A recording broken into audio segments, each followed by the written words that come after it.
kontroversi penciptaan Adam. Jadi kalau kita mau berkisah mengenai nabi-nabi, sebenarnya nabi yang pertama Adam alaihissalam saja kita tidak cukup 1 bulan.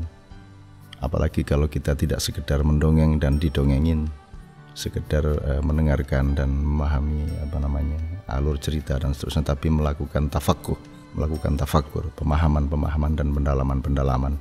Sejak Adam belum diciptakan saja sudah satu kisah yang luar biasa yang sesungguhnya bisa merupakan wacana bagi seluruh masalah kita sekarang. Jadi ketika Adam akan diciptakan, Allah berfirman, inni ja'ilun fil ardi khalifah. Sesungguhnya aku akan menciptakan khalifah di atas bumi. Kata khalifah ini dipilih saja sudah sebuah kontroversi. Kenapa Allah tidak mengatakan manusia, tidak mengatakan makhluk, tetapi yang dia sebut justru fungsinya yaitu khalifah. Ini sebuah wacana yang sudah luar biasa dan kita bisa berdebat sampai bertahun-tahun. Kontroversi berikutnya adalah malaikat membantah, mempertanyakan, setengah menggugat, kenapa ya Allah engkau menciptakan makhluk yang toh pekerjaannya sudah jelas yaitu merusak bumi dan menumpahkan darah. Kontroversinya terletak terutama pada bahwa aturan dasar kemakhlukan malaikat itu adalah ya'malu ma yu'marun. Dia hanya menjalankan yang diperintahkan. Selain itu dia tidak boleh. Berbeda dengan manusia yang mendapatkan demokrasi dan kebebasan sampai batas yang memang harus menyelamatkan mereka. Nah, malaikat membantah ini sudah sebuah kontroversi dan sebuah fenomenologi pergaulan antara Tuhan dengan makhluknya. Ini menjadi sumber ilmu, sumber pemikiran, sumber wacana yang luar biasa juga. Kalau kita diskusikan tidak akan selesai. Kontroversi ketiga adalah malaikat kok tahu bahwa Adam ini dan manusia yang diciptakan Allah ini kelak akan merusak bumi dan menumpahkan darah satu sama lain. Dengan berbagai macam formula, dengan berbagai macam cara merusak bumi dan berbagai macam cara untuk berbunuh-bunuhan atau menumpahkan darah satu sama lain. Malaikat kok tahu? Saya kira pertanyaan terhadap kontroversi ini adalah ini malaikat membantah Tuhan ini karena mereka ini peramal, tahu sebelum terjadi, jadi futurolog, ataukah mereka pernah mengalami manusia? Ini kontroversi yang ketiga. Ini ja'ilun fil ardi khalifah. Kontroversi yang keempat adalah fil ardi. Kenapa Tuhan menciptakan khalifah itu di bumi dan menjadi peristiwa yang begitu penting? Padahal kalau Anda mempelajari alam semesta, bumi ini benar-benar tak terhitung, tak terhingga dari volume dan luasnya seluruh ruang alam semesta. Dan bumi ini termasuk salah satu debu yang tidak besar di antara debu-debu lain, planet-planet, satelit-satelit, dan matahari-matahari, bintang-bintang yang luar biasa tidak terjangkau oleh ilmu pengetahuan manusia. Apakah seluruh alam semesta ini terletak atau berpusat pada bumi ataukah bagaimana? Ataukah Allah juga menciptakan khalifah-khalifah yang lain di planet-planet yang lain, di galaksi yang lain yang kita tidak bisa menjangkau atau bagaimana? Apakah kita dibikin semacam makhluk yang dibiarkan bersifat megalomania seolah-olah alam semesta ini muatan utamanya adalah umat manusia?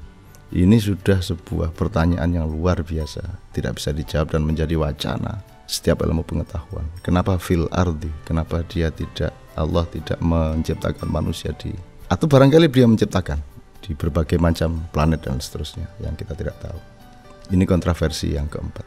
Kontroversi berikutnya sangat banyak pada kehidupan Adam. Kemudian ketika Adam melanggar salah satu larangan Allah, kemudian dia dihukum dengan ditransformasikan dari surga ke bumi, baru bertemu dengan Hawa dan seterusnya. Kemudian itu yang menjadi salah satu sumber dari kontroversi teologi pada agama-agama mondial, agama-agama dunia. Dan itu menjadi sumber peperangan, menjadi sumber perdebatan, menjadi sumber pengorbanan umat manusia dalam jumlah yang juga berjuta-juta. Hanya karena memahami Adam turun dari surga ke bumi itu apa maknanya. Itu sudah menjadi sumber peperangan yang luar biasa. Jadi teman-teman sekalian, kontroversi yang berbagai macam dari penciptaan sekedar Adam saja sebenarnya sudah merupakan pelajaran-pelajaran yang luar biasa bagi umat manusia. Belum nanti sampai kepada anak-anak Adam, belum sampai nanti kepada perkawinan yang pertama di muka bumi dan lain sebagainya. Jadi sesungguhnya apapun masalah Anda sekarang, apapun masalah republik kita sekarang, apapun masalah dunia kita sekarang, sesungguhnya sudah ada wacana-wacana untuk mencari hikmah solusinya. Sekedar pun dari seorang nabi yang namanya Adam alaihissalam. Jadi ada sangat banyak kontroversi ilmu, wacana, pemahaman dan seterusnya yang menyangkut rencana penciptaan Adam sampai kehidupan Adam, yang kalau kita mau turutin ini kita butuh 10 Ramadan sekedar untuk Adam alaihissalam saja. Tapi saya kira kita ambil 1-2 hal yang mungkin paling perlu bagi kita. Kalau misalnya kita bicara mengenai apakah malaikat ini memprotes Allah mengenai penciptaan Adam, dia futurologis atau dia empiris? Dia bisa melihat apa yang akan terjadi pada anak-anak turunnya Adam, ataukah dia pernah mengalami manusia? Berarti ini masalah antropologi. Apakah ini ada hubungannya dengan Homo erectus, Homo sapien? Kalau lihat tahun-tahun perkiraan sejarah mengenai kapan Adam hidup alaihissalam ya, itu kira-kira kan dia pasti bukan Homo erectus, dia baru saja sekitar berapa 6.000 sampai 9.000 tahun. Jadi pasti dia mungkin awal saja dari apa yang disebut Homo sapien. Jadi ini tugas para antropolog ini untuk mengetahui ini semua. Anda tahu antropologi akhirnya kan sampai ke sosiologi, sampai ke psikologi, sampai kemana-mana. Jadi kita mempelajari ilmu politik, ilmu manusia, hatinya, jiwanya. Kita mempelajari budayanya segala macam. Sesungguhnya harus ada akar-akar antropologi yang dipakai sebagai bahan berpikir dan bahan analisis serta kesimpulan atau konklusi bagi sifat-sifat manusia. Dengan begitu sejarah bisa dijalankan secara lebih baik kalau kita tahu. Sehingga sekedar 1-2 ayat mengenai penciptaan Adam, sesungguhnya setiap negara, setiap pemerintahan, setiap majelis ilmu dari semua manusia bisa belajar sangat banyak.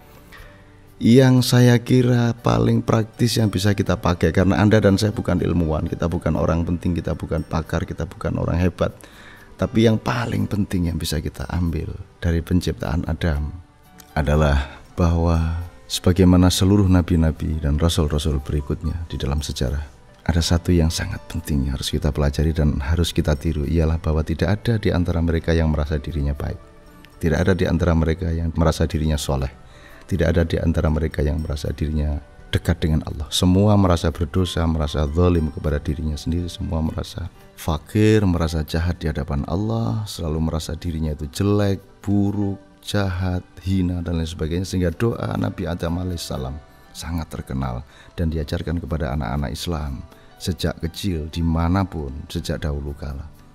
Anda mungkin setua saya, di zaman kecil kita sering pujian di surau-surau, di masjid-masjid. Doa yang terkenal itu bahkan kita lakukan bersama-sama. Rabbana ya Rabbana zalamna anfusana wa illam taghfir lana wa tarhamna lanakunanna minal khosirin.